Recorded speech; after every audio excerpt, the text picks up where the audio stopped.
लेकिन शब्द नालों टुट के इन्हां दे वस विच चले गए हाँ। ते झगड़ा तो यह करा रहे ने सारे, करपटता ये बना रहे ने सारिਆਂ ਨੂੰ। कौन बना रहे ने? कलयुग में धड़े 5 चोर झगड़ाए, काम क्रोध लोभ मोह अभिमान ਵਧਾਏ। खेल तो इन्हां दा शुरू हो चुका है। शब्द नाल लिव टुटण ते जोत गुप्त हो गई है ते परमात्मा ने जिहड़ी अकल दिती सी वो खत्म हो गई है। जिस अकल नूं गुरबाणी दे विच अकल कला किया जाता है, वो कला साडे कोल नहीं रही ते किन्ना ने खत्म कर दिती है? बाबा माया मोह हित कीन, जिन ज्ञान रतन हिरलीन। ऐसी इन्हां ने मत मार दी है, हुण किसी नूं भी नहीं पता मैं की करना है। एक दूसरे नाल लड़ी जा रहे ने, झगड़ी जा रहे ने। कहो कबीर पंच को झगड़ा, झगड़ा तो इन्हां ने पाया होया है, लेकिन वह कहता मेरे नाल फलाना लड़ रहा, वह कहता मेरे नाल टिमकड़ा लड़ रहा है। ते मारे सच्चे पातशाह कहते कहो कबीर पंच को झगड़ा, झगड़त जन्म गवाया। हुण इन्हां दी चाल नूं कोई नहीं समझदा ते भज पैंदे ने। कोई तीर्थां ते चला जांदा है, कोई दौड़दा है भजदा किते मंदिरां में चला जांदा है।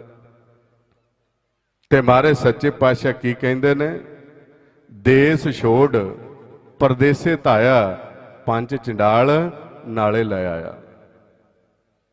वो नाल नाल ही तुरे फिरदे ने जिहड़े धड़ियां विच पा रहे ने। उन्हां दी चाल नूं नहीं समझ रहे कि सारा खेल तो उन्हां दा चलाया होया है ते मन उन्हां दे वस विच आ चुका है ते मन नूं उन्हां ने अपने वस विच करके मद पिया दित्ती, नशा पिया दिता है। ते किहड़ा नशा पिया दिता है?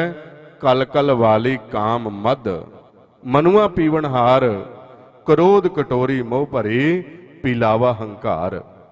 मजलस कूड़े लब की, पी पी होए खुआर। काम दा क्रोध दा लोभ दा वो मद पियाई जा रहे हैं। ये नशे दे विच गलतान हो गया, सुध बुध मारी गई है। ये राजा सी ते राजा नशे दे विच डिग पिया है। ना सबूर होवे फिर मांगे, नारद करे खुआरी, लब अंधेरा बंदी काना, औगण पैर लोहारी। पूंजी मार पवे नित मुदगर, नित पाप करे कुटवारी। ते अगले ने नशा पिया के बंदी खाने में सुट के पैरों के बेड़ियां ते गल दे विच फाई पा दी है ते राज भाग सारा आप सांभ लिया है। राज इन्हां ने आप सांभ लिया है ते राज कौन कर रहे ने? राजे की की हालत कर दी है? काया नगरी ए मन राजा, मन राजा सी ते राजे नूं इन्हां ने नशा दे के सुट लिया ते राजे की थां ते कौन राज कर लग पिया? आंदे लब पाप दोए राजा महिता, कूड़ होआ सकदार। काम नैब सद पुछिए, बह बह करे विचार। अंधी रैयत ज्ञान भी होनी, भाए भरे मुरदार। हुण राज इन्हां दे हत्थ विच आ गया ते इत्थे हुण कूड़ दा राज चलन लगा है, जिस नूं काल दा राज कहिंदे ने। ते काल दे राज दी की निशानी है? काल दे राज की निशानी यह है भी ऐसी अवस्था दे विच ये नाच होने शुरू हो जाते हैं। गुरु नानक देव जी ने बचन किया कि कोई समा सी अज तो 600 साल पहला पिंडां दे विच कोई विरला विरला जीव वेसवा दे अखाड़े लवाउंदा हुंदा सी ते कई लोग उस नूं इकट्ठे होकर देखते। ते गुरु नानक देव जी ने देखा भी जदों उहदे नाच वाल देखते ने ते ऐसी अवस्था में चले जाते, उहदे मुख विचों निकलिया होया हर एक शब्द पकड़ते हैं। उन्होंने देखा भी यह तो किते किते विरला विरला हो रहा है, क्योंकि राजा सुता होया। ते जे राजा ना जागया तो यह नाच घर घर दे विच आउणगे। ऐसी अवस्था बन जाएगी घर घर दे विच नाच होएगा ਤੇ ਜਤੀ ਸਤੀ ਦੇ ਪੈਰ ਰੱਖਣ ਨੂੰ ਥਾਂ ਨਹੀਂ ਰਹਿ ਗਈ। ਤੇ ਜੇ ਕੋਈ ਕਹੇਗਾ ਵੀ ਨਾਚ ਬੰਦ ਕਰ ਦਿਓ, ਉਹਨੂੰ ਕਹਿਣਗੇ ਘਰੋਂ ਬਾਹਰ ਚਲੇ ਜਾ। ਇਹ ਨਹੀਂ ਹੋਏਗਾ। ਗੁਰੂ ਨਾਨਕ ਦੇਵ ਜੀ ਨੇ ਭਵਿੱਖਬਾਣੀ ਕੀਤੀ, ਉਹ ਅਵਸਥਾ ਅੱਜ ਤੁਸੀਂ ਦੇਖ ਰਹੇ ਹੋ। 600 ਸਾਲ ਪਹਿਲਾਂ, 550 ਸਾਲ ਪਹਿਲਾਂ ਜੋ ਬਚਨ ਕੀਤੇ ਕਿ ਕਲਯੁਗ ਦੇ ਵਿੱਚ ਜੇ ਰਾਜਾ ਨਾ ਜਾਗਿਆ, ਇਹ ਅਵਸਥਾ ਬਣ ਜਾਏਗੀ। ਕੀ ਹੋਏਗਾ? ਕਹਿਣ ਲੱਗੇ ਤਾਲ ਮਦੀਰੇ ਘਟ ਕੇ ਘਾਟ, ਦੌਲਤ ਦੁਨੀਆ ਬਾਜੇ ਬਾਜ, ਨਾਰਦ ਨਾਚੇ ਕਲ ਕਾ ਭਾਓ, ਜਤੀ ਸਤੀ ਕਹਿ ਰਾਖੇ ਪਾਓ।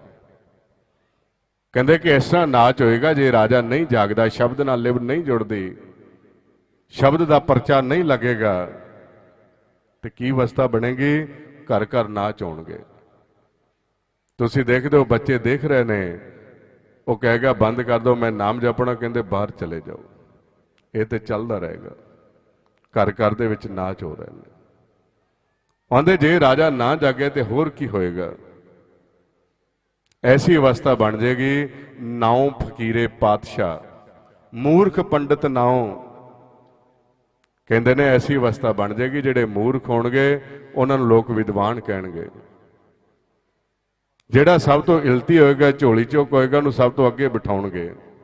ਇਲਤ ਕਾਨਾ ਚੌਧਰੀ ਕੂੜੀ ਪੂਰੇ ਥਾਉ, ਨਾਨਕ ਗੁਰਮੁਖ ਜਾਣੀਏ ਕਲ ਕਾਏ ਨਿਆਉ।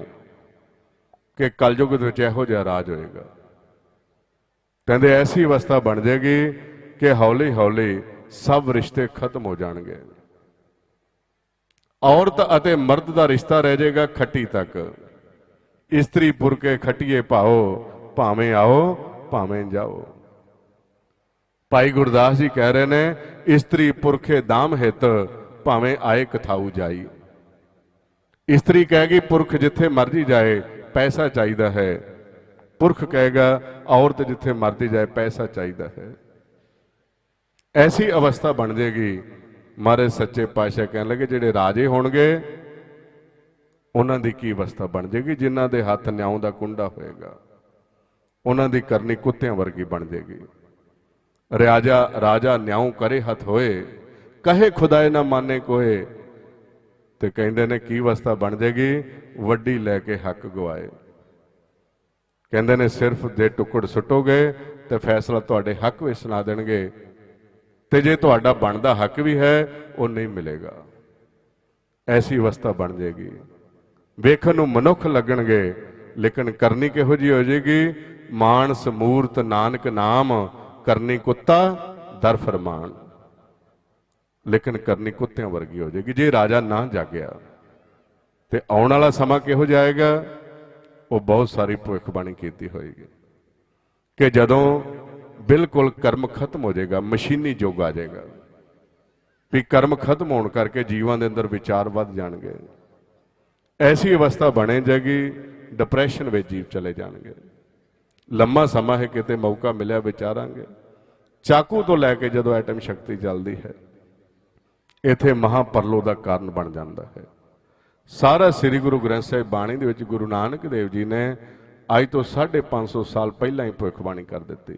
ਜੇ ਰਾਜਾ ਨਾ ਜਾਗਿਆ ਤੇ ਉਹਨਾਂ ਕਿਹਾ ਵੀ ਜੇ ਐਸੀ ਅਵਸਥਾ ਬਣ ਗਈ, ਸਤਿਗੁਰ ਦੀ ਸ਼ਰਨ ਦੇ ਵਿੱਚ ਆ ਕੇ ਕਲਯੁਗ ਦੇ ਵਿੱਚ ਨਾਮ ਪ੍ਰਗਟ ਹੋਏਗਾ, ਜਿਹੜਾ ਤਿੰਨਾਂ ਯੁੱਗਾਂ ਦੇ ਵਿੱਚ ਗੁਪਤ ਰਿਹਾ ਹੈ।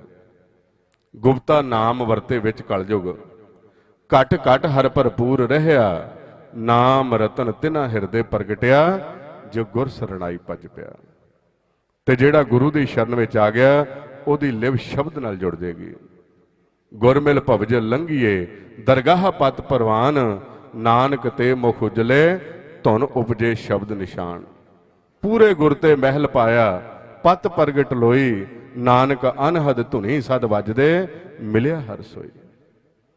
ਤੇ ਜਦੋਂ ਗੁਰੂ ਦੀ ਸ਼ਰਨ ਵਿੱਚ ਆ ਕੇ ਸ਼ਬਦ ਨਾਲ ਜੁੜੇ, ਪਰਚਾ ਸ਼ਬਦ ਕਾ, ਤੇ ਸ਼ਬਦ ਨਾਲ ਜੁੜਨ ਤੇ ਕੀ ਹੋਏਗਾ? ਜੋਤ ਪ੍ਰਗਟ ਹੋ ਜਾਏਗੀ। ਤੇ ਕੀ ਅਵਸਥਾ ਬਣ ਜੇਗੀ? ਆਉਂਦੇ ਦੀਦਾਰ ਖਾਲਸੇ ਕਾ।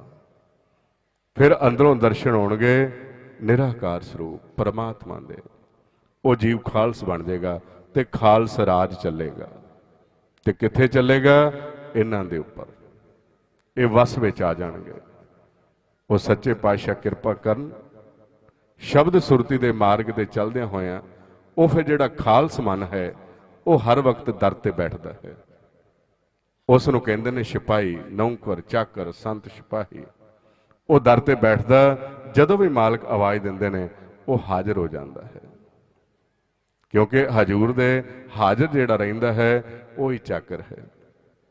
ਤੇ ਹਜੂਰ ਦੂਰ ਨਹੀਂ ਹੈ, ਕਹਿੰਦੇ ਹੈ ਹਦੂਰ, ਤੁਸੀਂ ਦੂਰ ਦੱਸਦੇ ਹੋ, ਕਤ ਦੂਰ ਬਤਾਵੋ, ਦੁੰਦਰ ਬੰਦੋ ਸੁੰਦਰ ਪਾਵੋ। ਇਹ ਜਿਹੜੇ ਦੁੰਦਰ ਨੇ ਪੰਜ, ਇਹਨਾਂ ਨੂੰ ਬੰਨ ਲਿਓਗੇ ਤੇ ਸੁੰਦਰ ਪਰਮਾਤਮਾ ਦੇ ਦਰ ਤੇ ਬੈਠੋਗੇ, ਨਵਾਜੇ ਜਾਓਗੇ। ਜਿਸ ਤਰ੍ਹਾਂ ਗੁਰਮੁਖਾਂ ਨੇ ਸਤਿਗੁਰ ਦੀ ਬਖਸ਼ਿਸ਼ ਸਿਰਪਾਉ ਦੇ ਕੇ ਨਵਾਜਿਆ ਹੈ, ਤੇ ਜਿਹੜਾ ਮਨ ਦਰ ਤੇ ਬੈਠਦਾ ਉਹਨੂੰ ਮਾਲਕ ਫਿਰ ਆਪਣੇ ਦਰ ਤੇ ਨਵਾਜ ਲੈਂਦਾ ਹੈ, ਤੇ ਉਸ ਦੇ ਗਲ ਵਿੱਚ ਇਸ ਤਰ੍ਹਾਂ ਸਿਰਪਾਉ ਪਾਉਂਦਾ। ਮਰ ਕਹਿੰਦੇ ਜਿਸੇ ਨਵਾਜੇ ਗੁਰਮੁਖ ਸਾਜੇ, ਨਾਮ ਵਸੇ ਤਿਸ ਅਨਹਦ ਵਾਜੇ, ਤਿਸ ਹੀ ਸੁਖ ਤਿਸ ਹੀ ਠੁਕਰਾਈ, ਤਿਸ ਨਾ ਆਵੇ ਜਮ ਨੇੜਾ ਹੈ। ਸੋ ਐਸੀ ਅਵਸਥਾ ਵਿੱਚ ਸਤਿਗੁਰ ਕਿਰਪਾ ਕਰਨ, ਜਿਸ ਤਰ੍ਹਾਂ ਹੁਣ ਸਾਰਾ ਪਰਿਵਾਰ, ਵੱਡਾ ਪਰਿਵਾਰ ਆਪਾਂ ਰਲ ਕੇ ਬੈਠੇ ਹਾਂ। ਗੁਰਮੁਖਾਂ ਨੇ ਵਿਸ਼ੇਸ਼ ਉਪਰਾਲਾ ਕੀਤਾ ਸ਼ਬਦ ਅਤੇ ਸੁਰਤੀ ਦਾ, ਜਿਸ ਮਾਰਗ ਦੇ ਉੱਪਰ ਚੱਲ ਕੇ ਆਪਾਂ ਸੱਚ ਨਾਲ ਮਿਲ ਸਕਦੇ ਹਾਂ। ਕਥਾ, ਕੀਰਤਨ, ਰਾਗ, ਨਾਦ, ਧੁਨ ਬਣਿਓ ਇਹ ਸੁਭਾਓ, ਐਸੀ ਅਵਸਥਾ ਬਣੇ ਨਾਨਕ ਸੋ ਪ੍ਰਸੰਨ ਪੈ, ਬਾਂਛਤ ਫਲ ਪਾਓ। ਜਦੋਂ ਅਸੀਂ ਕੀਰਤਨ ਨੂੰ, ਅਕਥ ਦੀ ਕਹਾਣੀ ਨੂੰ ਸੁਣਦੇ ਸੁਣਦੇ ਸਹਿਜ ਅਵਸਥਾ ਵਿੱਚ ਚਲੇ ਜਾਂਦੇ ਹਾਂ, ਜਿੱਥੇ ਜਾ ਕੇ ਸਾਡੀ ਲਿਵ ਧੁਨ, ਲਿਵ ਜਿਹੜੀ ਹੈ ਧੁਨ ਦੇ ਨਾਲ ਜੁੜ ਜਾਂਦੀ ਹੈ, ਸ਼ਬਦ ਨਾਲ ਜੁੜ ਜਾਂਦੀ ਹੈ, ਅਸੀਂ ਸੱਚ ਦੇ ਸਨਮੁਖ ਹੋ ਜਾਂਦੇ ਹਾਂ। ਉਸ ਨੂੰ ਕਹਿੰਦੇ ਨੇ ਪਾਰ ਬ੍ਰਹਮ ਹੋਆ ਸਹਾਈ, ਕਥਾ ਕੀਰਤਨ ਸੁਖਦਾਈ। ਫਿਰ ਸਾਡੇ ਮਨ ਵਿੱਚੋਂ ਕਲੇਸ਼ ਖਤਮ ਹੋ ਜਾਂਦੇ ਨੇ, ਸੰਸੇ ਮਿਟ ਜਾਂਦੇ ਨੇ, ਚਿੰਤਾਵਾਂ ਦੂਰ ਹੋ ਜਾਂਦੀਆਂ ਨੇ, ਮਨ ਨੂੰ ਸੁਖ ਮਿਲ ਜਾਂਦਾ ਹੈ। ਇਹ ਵਿਸ਼ੇਸ਼ ਉਪਰਾਲਾ ਕੀਤਾ ਹੈ ਜਿਹੜਾ ਹਰ ਸਾਲ ਕੀਤਾ ਜਾਂਦਾ ਹੈ। ਹਰ ਸਾਲ ਗੁਰਮੁਖ ਪਿਆਰੇ ਇਹ ਵਿਸ਼ੇਸ਼ ਉਪਰਾਲਾ ਕਰਕੇ ਆਪਣੇ ਅੰਦਰ ਇੱਕ ਨਾਮ ਦਾ ਬੀਜ ਬੀਜਦੇ ਨੇ, ਤੇ ਉਸ ਨਾਮ ਦੇ ਬੀਜ ਨੂੰ ਆਪਾਂ ਪ੍ਰਫੁੱਲਤ ਰੱਖਣਾ ਹੁੰਦਾ ਹੈ। ਜੋ ਅੱਜ ਚਿਣਗ ਆਪਣੇ ਅੰਦਰ ਇਹਨਾਂ ਨੇ ਪ੍ਰਗਟ ਕੀਤੀ, ਉਸ ਨੂੰ ਪ੍ਰਫੁੱਲਤ ਕਰਨ ਵਾਸਤੇ ਆਪਣੇ ਘਰ, ਆਪਣੇ ਪਿੰਡ, ਪਰਿਵਾਰ ਦੇ ਵਿੱਚ ਬੈਠ ਕੇ ਉਸ ਦੇ ਉੱਪਰ ਅੰਮ੍ਰਿਤ ਦਾ ਛਿੜਕਾਅ ਕਰਨਾ ਹੈ, ਸਿਮਰਨ ਦਾ ਛਿੜਕਾਅ ਕਰਨਾ, ਗੁਰਬਾਣੀ ਦਾ ਛਿੜਕਾਅ ਕਰਨਾ ਹੈ। ਗੁਰਬਾਣੀ ਅੰਮ੍ਰਿਤ ਹੈ, ਤੇ ਜਦੋਂ ਗੁਰਬਾਣੀ ਦਾ ਛਿੜਕਾਅ ਕਰਾਂਗੇ, ਰੋਜ਼ਾਨਾ ਗੁਰਬਾਣੀ ਪੜ੍ਹੋਗੇ, ਰੋਜ਼ਾਨਾ ਸਿਮਰਨ ਕਰੋਗੇ, ਉਹ ਪੌਦਾ ਪ੍ਰਫੁੱਲਤ ਹੋ ਜਾਏਗਾ, ਇੱਕ ਰੁੱਖ ਬਣ ਜਾਏਗਾ। ਉਹ ਰੁੱਖ ਫਿਰ ਛਾਂ ਦੇਗਾ, ਫਿਰ ਤੁਹਾਡੇ ਤੋਂ ਕੋਈ ਦੁਖੀ ਨਹੀਂ ਹੋਏਗਾ। ਜਿਹੜਾ ਤੁਹਾਡੇ ਕੋਲ ਬੈਠੇਗਾ ਉਹ ਪਰਮਾਤਮਾ ਦੀ ਗੱਲ ਸੁਣ ਕੇ ਆਨੰਦਿਤ ਹੋ ਜਾਏਗਾ। ਉਹ ਫਿਰ ਲੋੜੇਗਾ, ਕਹਿੰਦੇ ਦਰਵੇਸ਼ਾਂ ਨੂੰ ਲੋੜੀਏ ਰੁੱਖਾਂ ਦੀ ਜਿਰਾਂਦ। ਉਹ ਲੱਭੇਗਾ ਵੀ ਜਿਸ ਤਰ੍ਹਾਂ ਪੈਰ ਸੜਦੇ ਨੇ ਤੇ ਆਪਾਂ ਲੱਭਨੇ ਆ ਕਿਤੇ ਛਾਂ ਹੋਵੇ, ਬੋਰਡ ਦੇ ਥੱਲੇ ਜਾ ਕੇ ਬੈਠੀਏ। ਇਸੇ ਤਰ੍ਹਾਂ ਉਹ ਫਿਰ ਤੁਹਾਨੂੰ ਲੱਭਣਗੇ, ਢੂੰਡਣਗੇ ਵੀ ਬੜਾ ਸੁੱਖ ਮਿਲਦਾ ਇਹਨਾਂ ਦੇ ਬਚਨ ਸੁਣ ਕੇ। ਐਸੀ ਅਵਸਥਾ ਵਿੱਚ ਬਹੁਤਾ ਨਹੀਂ, ਤੇ ਆਪੋ ਆਪਣਾ ਪਿੰਡ ਜਿਹੜਾ ਹੈ ਉਸ ਨੂੰ ਸੰਭਾਲ ਲਈਏ। ਇਸ ਨਗਰ ਦੇ ਵਿੱਚ ਗੁਰਮੁਖਾਂ ਨੇ ਉਪਰਾਲਾ ਕੀਤਾ, ਮਾਸਟਰ ਜੀ ਹੋਣਾ ਸਾਰਿਆਂ ਰਲ ਕੇ, ਕਿ ਇੱਥੇ ਰੋਜ਼ਾਨਾ ਦੀ ਰੋਜ਼ਾਨਾ ਸ਼ਾਮ ਨੂੰ ਸ੍ਰੀ ਸਹਿਜ ਪਾਠ ਜੀ ਦੇ ਅਰ ਸਿਮਰਨ ਦੇ ਪ੍ਰਵਾਹ ਚੱਲਦੇ ਨੇ। ਇਸੇ ਤਰ੍ਹਾਂ ਤੁਸੀਂ ਆਪਣੇ ਘਰਾਂ ਵਿੱਚ ਵੀ, ਆਪਣੇ ਪਰਿਵਾਰਾਂ ਵਿੱਚ ਵੀ, ਗੁਰੂ ਘਰਾਂ ਵਿੱਚ ਵੀ ਇਹ ਉਪਰਾਲਾ ਕਰੋ, ਤਾਂ ਜੋ ਇਹ ਬੂਟਾ ਚਿਣਗ ਸਾਲ ਬਾਅਦ ਆਪਣੇ ਅੰਦਰ ਬੀਜਦੇ ਨੇ, ਇਹ ਪ੍ਰਫੁੱਲਤ ਹੋ ਜਾਏ। ਆਉਣ ਵਾਲੇ 2 ਸਾਲਾਂ ਦੇ ਵਿੱਚ ਇਹ ਸਾਰੇ ਦਰਖਤ ਬਣ ਜਾਣ, ਤੇ ਐਸੀ ਅਵਸਥਾ ਵਿੱਚ ਸਾਰੇ ਸੰਸਾਰ ਨੂੰ ਤੁਸੀਂ ਛਾਂ ਦੇ ਸਕੋ, ਸੁੱਖ ਦੇ ਸਕੋ। ਐਸੀ ਅਵਸਥਾ ਬਣ ਜੇ। ਇਹ ਗੁਰਮੁਖਾਂ ਦਾ ਉਪਰਾਲਾ ਹੈ, ਜਿਸ ਤਰ੍ਹਾਂ ਭਾਈ ਹੀਰਾ ਸਿੰਘ ਜੀ ਇੱਥੇ ਤੁਹਾਡੇ ਸਾਰਿਆਂ ਦੇ ਸਹਿਯੋਗ ਦੇ ਨਾਲ ਕਰਦੇ ਨੇ। ਹੋਰ ਵੀ ਗੁਰਮੁਖ ਪਿਆਰੇ ਰਲ ਕੇ ਸਿਮਰਨ ਅਭਿਆਸ ਕਰਦੇ। ਆਪੋ ਆਪਣੇ ਘਰਾਂ ਦੇ ਵਿੱਚ ਇਹ ਪ੍ਰਵਾਹ ਚਲਾਓ। ਇਹਨਾਂ ਪੰਜਾਂ ਨੂੰ ਆਪਾਂ ਵਸ ਕਰ ਲਈਏ, ਸੁੱਖ ਤੇ ਆਨੰਦ ਬਣ ਜਾਏ। ਸੋ ਸੱਚੇ ਪਾਤਸ਼ਾਹ ਕਿਰਪਾ ਕਰਨ, ਐਸੀ ਅਵਸਥਾ ਆਪਣੀ ਬਣ ਜਾਏ। ਗੁਰਮੁਖਾਂ ਨੇ ਬਹੁਤ ਹੀ ਪਿਆਰ ਦਿੱਤਾ ਹੈ। ਆਪ ਸਾਰਿਆਂ ਦੇ ਦਰਸ਼ਨ ਕਰਨ ਦਾ ਸੁਭਾਗ ਸਮਾਂ ਮਿਲਿਆ। ਸਤਿਗੁਰ ਨੇ ਕਿਰਪਾ ਕਰੀ। ਅੱਗੇ ਫਿਰ ਆਪਾਂ ਵਿਚਾਰਾਂ ਕਰਾਂਗੇ। ਸੋ ਹੁਣ ਖਿਮਾ ਦੇ ਜਾਚਕ ਹਾਂ। ਇੰਨੇ ਕੁ ਵਿਚਾਰ ਕਰਦੇ ਹੋਏ ਅਗਰ ਕੋਈ ਐਸਾ ਸ਼ਬਦ ਬੋਲਿਆ ਗਿਆ ਹੋਵੇ ਆਪ ਸੰਗਤ ਅਤੇ ਗੁਰੂ ਬਖਸ਼ਣ ਯੋਗ ਹੈ, ਬਖਸ਼ ਦੇਣਾ ਜੀ। ਵਾਹਿਗੁਰੂ ਜੀ ਕਾ ਖਾਲਸਾ, ਵਾਹਿਗੁਰੂ ਜੀ ਕੀ ਫਤਿਹ।